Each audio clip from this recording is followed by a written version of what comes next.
back at it again. We stopped last time with section UCC section 1303, moving on to a bulkier part. I think we're going to talk about definitions more, and then we're going to talk about form, formation, and readjustment of contracts. And that's going to be probably this is probably going to be the part that we talk about that we're going to probably apply the most. This too, but in a very like surface level way.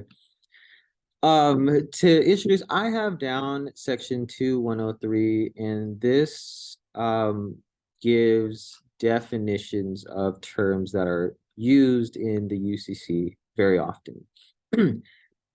The four that are important are buyer, good faith, receipt, seller, and then there's the other ones, of course, like good, merchant, um, between merchants, usage of trade, course of dealings, right? That we had mentioned before. Feel free to look at this at your leisure. I also, in this section, they also talk about other terms that are referred to other places as well.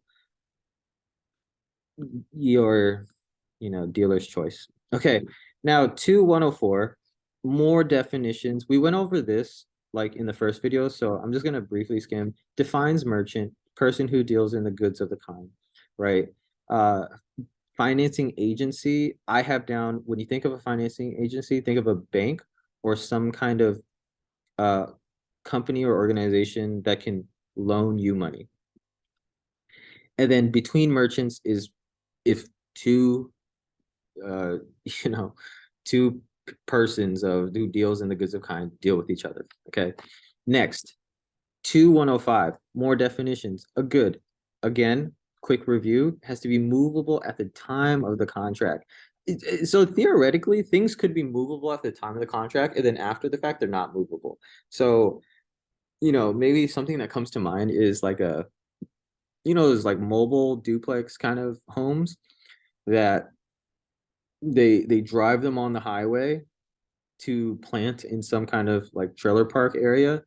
Um, that could be I think that could be an example where it's movable at the time of the contract, but then afterwards, like you take the wheels off, you set it down, and it's like it's not moving anywhere because at that point, it's just like wildly impractical. Um, um, next is this is like the juicy part, okay? So the UCC, when we talk about section 201 through to for the rest of it, essentially, is gonna be like some of the bigger differences between the UCC and the restatements. And I think this might be a decent time to do like a little T-chart thing. Um, so when we think of the restatements, okay, um, it, things are kind of like restatements, right? And um, and then the UCC. Okay. And when you think of like some of the things in the restatements, one of the things is things are like kind of quick and indefinite, right? Is it an offer? No. Okay, no contract.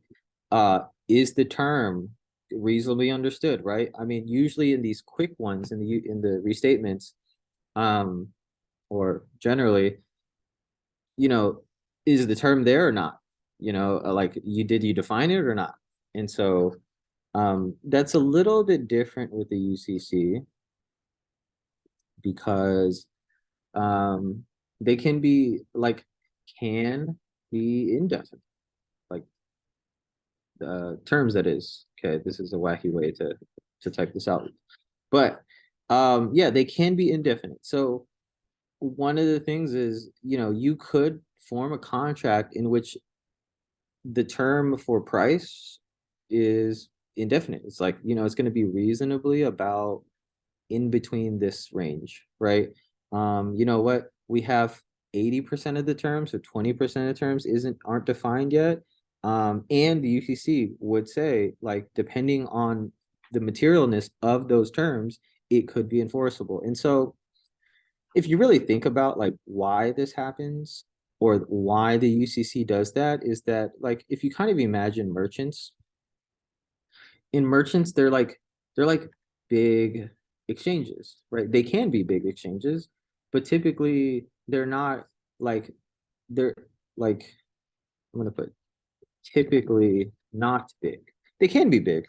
But these big exchanges, there's going to be things that aren't settled. And if you had to require everybody to get every final detail down for these big or continuous or long or multi-part exchanges, then trade would stagnate. And um, and it's just like not how people do things. Like you know, unfortunately, and I think just like naturally, when merchants trade, it's like we have a general sense of what's going to go on. Not everything is said and written down, and that's okay. Okay, and the UCC wanted to kind of reflect that. Okay. Um, the other thing, yeah, I think that's the biggest thing to mention about this. Something else will pop up in my head later. So 2201, okay. The forms formation readjustment of contract states that requires writing for contracts over 500, but exceptions apply for admission, part performance through payment of price and acceptance of good. Okay. Um, you know, the big takeaway from 2201 is this, like contracts for goods over $500, they need to be in writing. And this is gonna thus put it in the statute of frauds, which we'll talk about later. But 2201 over $500, right? $500 flat doesn't work, right? It has to be over, has to be movable, and has to be in writing. Um, there are some exceptions, but uh, you know, anyway. 204 subsection 1 is that a contract for sale of goods may be made in any manner sufficient to show agreement, including conduct by both parties, which recognizes the existence of such a contract. And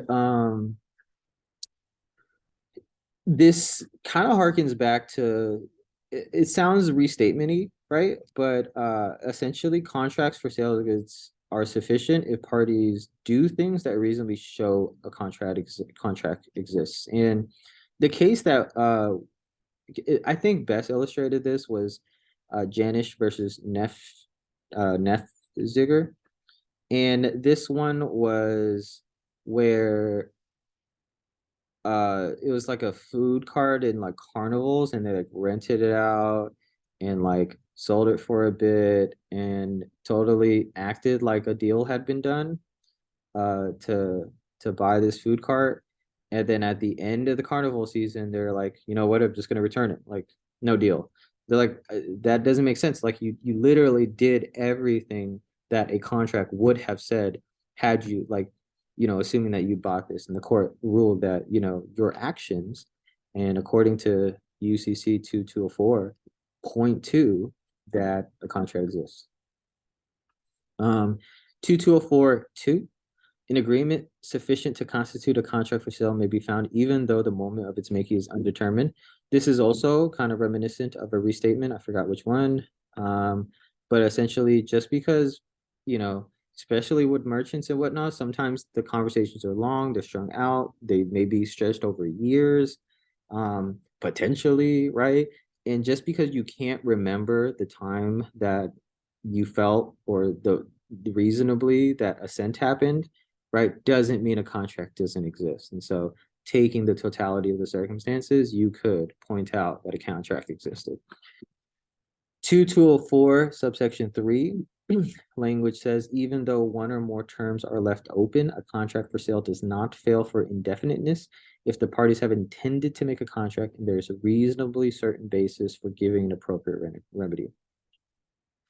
So this is where I kind of talked about it here, right? Is that you can have indefiniteness, right? Straight up. And as long as reasonably there appears to be a contract, and reasonably it appears that there's like a breach can happen, right? And this harkens back to the restatement as well. Um, it doesn't stop it from being a contract. And the case that we talked about, this one was Steiberg versus Eaton. This was the breaks, if you recall. Lights went out, so plus I gotta go to class soon. I'll pause it there and go from there. So see you next time.